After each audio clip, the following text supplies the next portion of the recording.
buenos días, queridos hermanos y amigos. En esta mañana quería compartirles un pensamiento y le he puesto por título una pregunta: ¿esperanzas destrozadas? Sabe que muchas personas por años albergan metas, objetivos y propósitos a cumplir. Y muchos de esos van a ser totalmente determinantes para su vida y marcarán su futuro. Muchos crecen con esos sueños desde pequeño que van albergando en sus corazones y se esfuerzan cada día en poder concretar esos sueños. Pero algo sucede y esos sueños, esas metas, esos objetivos se truncan. Tal vez es tu caso, tal vez es lo que a ti te está sucediendo. Puede ser que hayas querido hacer una carrera y convertirte en un profesional. Tal vez te ilusionaste con hacer un viaje importante que verdaderamente proporcionara placer a tu vida. Tal vez te has esforzado desde muy pequeño en trabajar denodadamente para poder comprar una casa, un auto y proporcionarle un bienestar a tu familia. Tal vez soñaste y aún hasta disfrutaste en tu imaginación el casarte con esa persona tan especial que te haría sentir como ninguna otra persona te ha hecho sentir. Pero algo lo truncó, lo modificó y tus esperanzas se ven destrozadas. Yo quiero que me acompañes, si tienes tu Biblia, en el libro de Primera de Crónicas, el capítulo 28, desde el versículo 1 al versículo 3, y en esta oportunidad lo voy a leer de la Nueva Traducción Viviente, que es una traducción mucho más sencilla para comprender. Y así dice esta historia. David convocó a todas las autoridades de Israel a Jerusalén, los jefes de las tribus, los comandantes de las divisiones de ejército, los otros generales y capitanes, los que administraban las propiedades y los animales del rey, los funcionarios del palacio, los hombres valientes y todos los demás guerreros valientes del reino. David se puso en pie y dijo: hermanos míos y pueblo mío, era mi deseo construir un templo donde el arca del pacto del Señor, el estrado de los pies de Dios, pudiera descansar para siempre. Hice los preparativos necesarios para construirlo. Pero Dios me dijo: tú no debes edificar un templo para honrar mi nombre, porque eres hombre de guerra y has derramado mucha sangre. Y allí hago una pequeña pausa, luego leemos un versículo más. ¿Sabe? Aquí encontramos un hombre anciano y no cualquier persona. Esta persona es un rey, está en el epílogo de su mandato y también de su vida. Él hace una gran convocatoria, como aquí se nos mencionaba, y en esa convocatoria reúne a toda la gente del ejército, los generales, los capitanes, también a todos los que estaban en el área administrativa, como de tesorería, todos los que administraban sus bienes, y aún a todo el personal que estaba allí en el palacio. Y en medio de todos estos príncipes, generales, capitanes y demás, allí con grandes expectativas estaban por escuchar a este anciano que estaba culminando un reinado glorioso y maravilloso que le había dado esplendor a la nación de Israel. Como un hombre viejo, por lo que nos menciona en la palabra, estaba en un estado allí acostado de reposo, pero él dice, se levantó, y no solo se sentó, sino que se puso en pie. Y esto nos está marcando la importancia de la reunión que tenía y la importancia de lo que él iba a pronunciar. Y él comienza diciendo, para la expectativa de todas esas personas, una frase: era mi deseo. ¿Sabe que en esa frase comienza a describir todo su sueño? Comienza a describir su objetivo, su meta para el final de sus días. Él había pensado culminar sus días realizando este sueño, realizando esta meta, este objetivo. Era mi deseo. ¿Y cuál era ese deseo? Dice: construir un templo donde el arca del pacto del Señor, el estrado de los pies de Dios, pudiera, dice, descansar para siempre. No solo lo soñó, no solo lo imaginó, no solo se ilusionó, un modo abstracto dentro de su mente y de su corazón, sino que también actuó. Comenzó a hacer material las cosas, materializó parte de su deseo. Y esto, dice, hice los preparativos necesarios para construirlo. Si vamos unas páginas anterior, a Primera Crónicas, el capítulo 22, el versículo 1 al 4, nos dice lo siguiente: luego David dijo: este será el sitio del templo del Señor Dios y el lugar del altar para las ofrendas quemadas de Israel. De modo que David dio órdenes para reunir a los extranjeros que vivían en Israel y les encargó la tarea de preparar piedras talladas para construir el templo de Dios. David proporcionó grandes cantidades de hierro para los clavos que se necesitaban para las puertas de las entradas y los herrajes, y dio tanto bronce que no se podía pasar. También proveyó innumerables troncos de cedro para que los hombres de Tiro y de Sidón habían llevado grandes cantidades de cedro a David.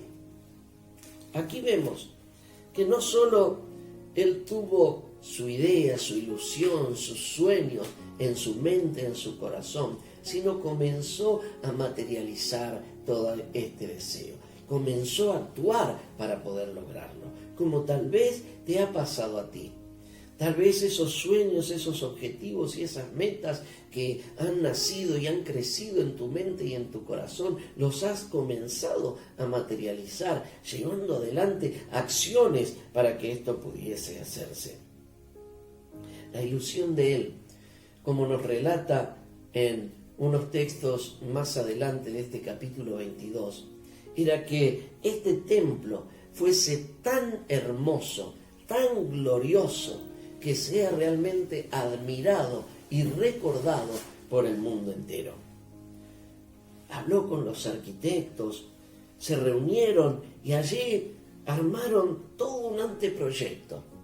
Cuántas ilusiones había puesto allí, cuánto tiempo, cuánto empeño, cuánto esfuerzo en estas cosas. Sin embargo, en el primer texto que leímos, en el capítulo 28 de Primera Crónicas, nos dice una frasecita: pero Dios. Y esa frase hace un quiebre, porque Dios le dice a él que no va a ser él quien construya ese templo, sino su hijo va a ser el encargado de hacerlo.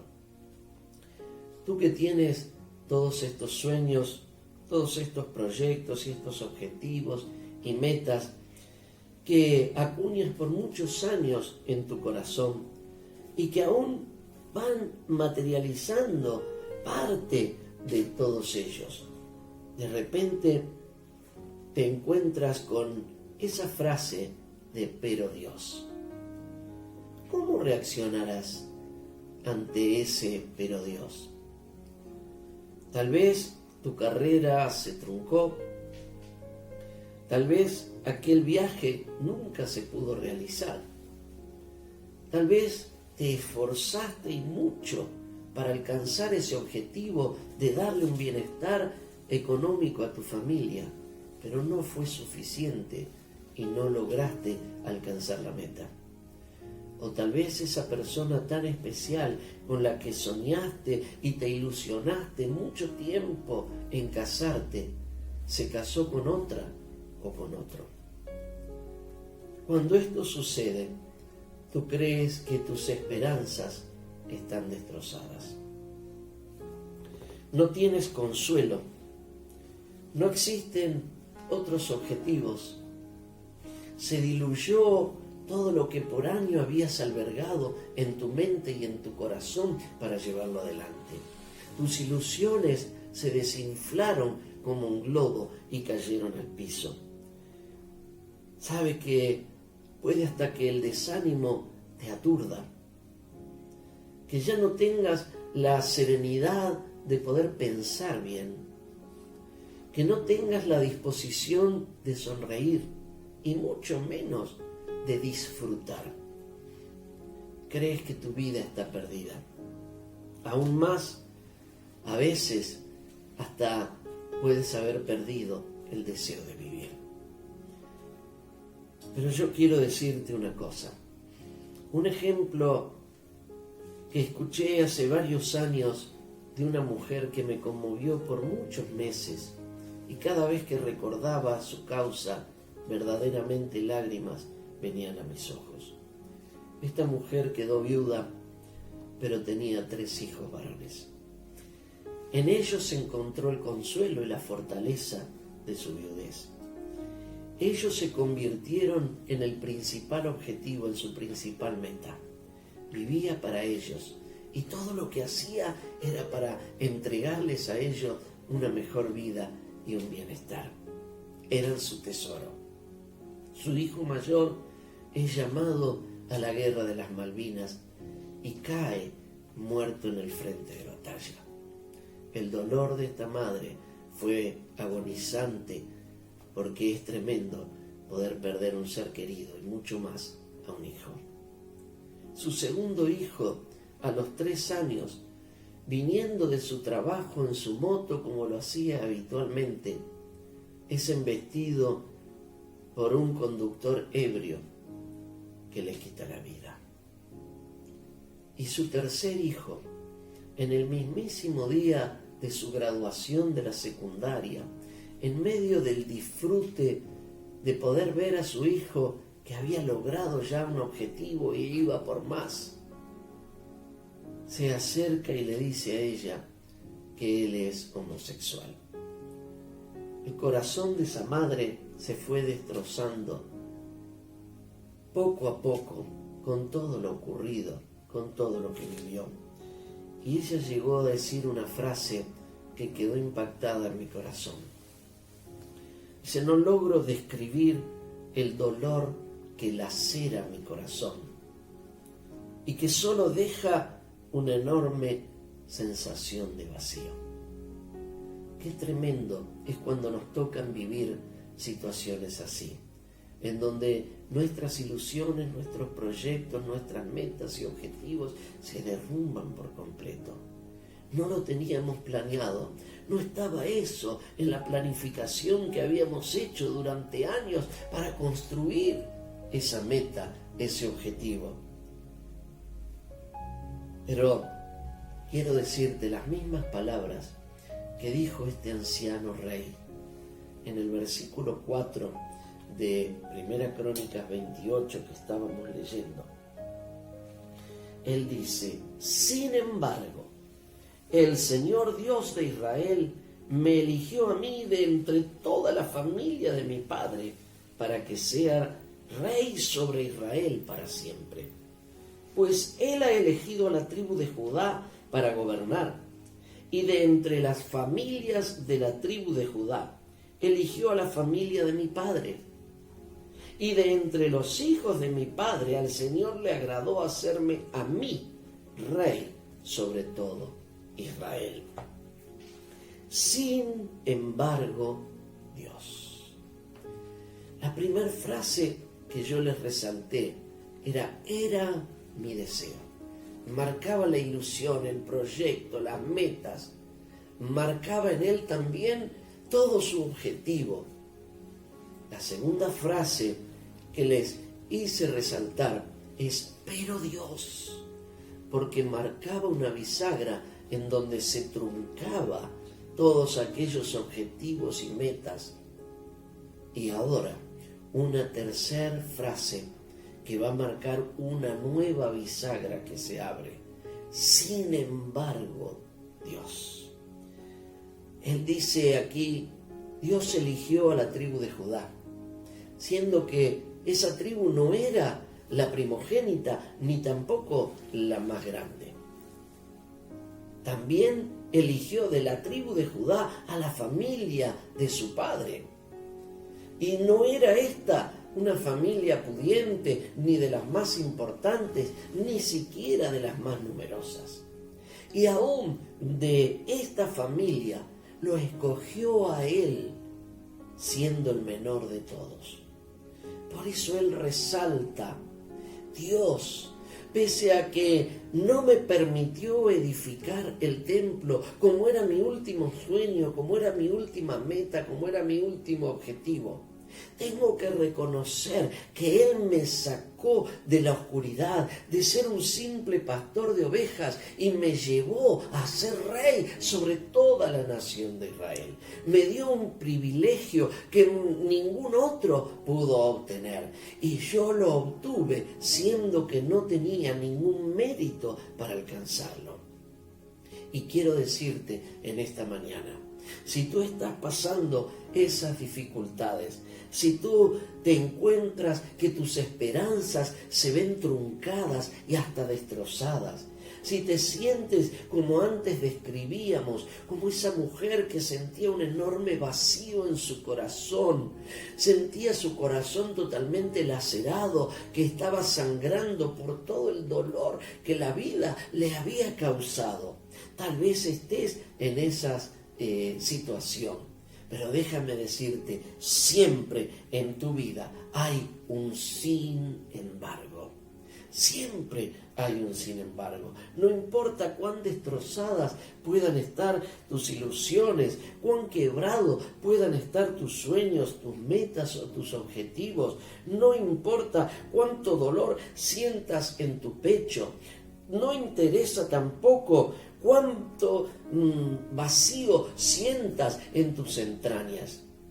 Siempre habrá un sin embargo. Y ese sin embargo es la gracia, el amor, la misericordia maravillosa de Dios que te escogió y te dio algo especial, porque eres especial para Él. Y sabes, ese sin embargo nos marca primero que reflexionemos en nuestro pasado, y vamos a encontrar muchas cosas por qué agradecerle a Dios. Pero no solo agradecer por cosas que nos marcaron, que Dios hizo a nuestro favor por el pasado, sino cosas que también nos impulsan a vivir un futuro distinto, diferente, atrapante y maravilloso. Aleluya. Siempre hay un sin embargo. Tú debes aprender a proyectarte, sabiendo que Dios te da esa oportunidad. El salmista pudo decir allí en el Salmo 23, aunque ande en valle de sombra de muerte, no temeré mal alguno, porque tú estarás conmigo, y tu vara y tu cayado me infundirán aliento. ¿Sabe qué dice? Aunque esté pasando el momento más oscuro, más triste, más angustioso, aunque no vea salida, aunque ya no tenga ni siquiera el deseo de vivir, yo sé que la compañía de Dios está conmigo, que Él está a mi lado, que Él no me suelta de la mano, y por eso me reconforta, me anima, me fortalece. También dice, tu vara y tu cayado me infundirán aliento. La vara está hablando de la soberanía, del gobierno de Dios. Y cuando estamos bajo su soberanía y su gobierno, nos sentimos protegidos, guardados. Y también dice tu cayado. El cayado es símbolo de la guía de Dios, porque era para eso que se utilizaba, para nuevamente volver al camino, a la senda, a aquellas ovejitas. Por eso en esta mañana quiero decirte, si tú sientes que tus esperanzas están destrozadas, si tú sientes que estás mal y que no puedes seguir adelante, déjame decirte, disculpen, déjame decirte que Dios tiene un propósito para tu vida y que Dios hace que tu vida sea distinta. Recuerda estas 3 frases. Era mi deseo, pero Dios, y sin embargo, Dios bendiga tu vida en esta mañana. Nos vemos en la próxima.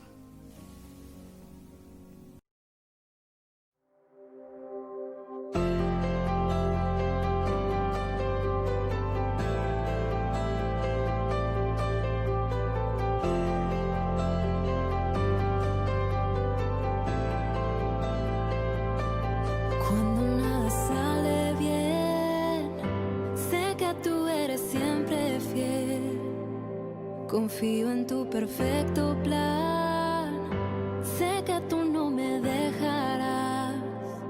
Si todo está en mi contra, tú nunca me abandonas. Mi esperanza está en ti, Cristo, en ti confío. Yo confío, nunca me fallarás. Yo confío, Cristo, en ti.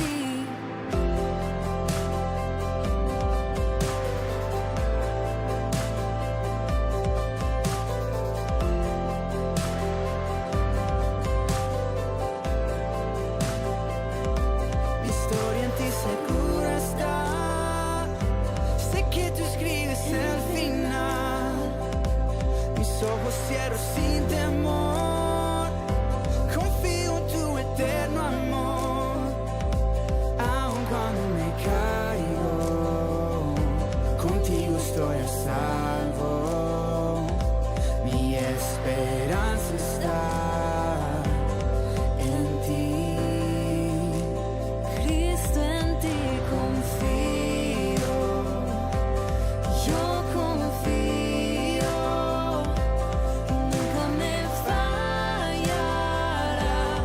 Yo confío, Cristo, en ti confío.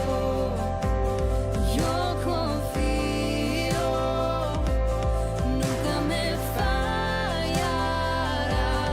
Yo confío. Lo único que sé, tú sabes el porqué. En todos los detalles eres fiel.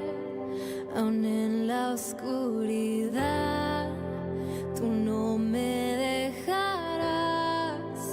Aquí en tu presencia quiero estar. Lo único que sé, tú sabes el porqué.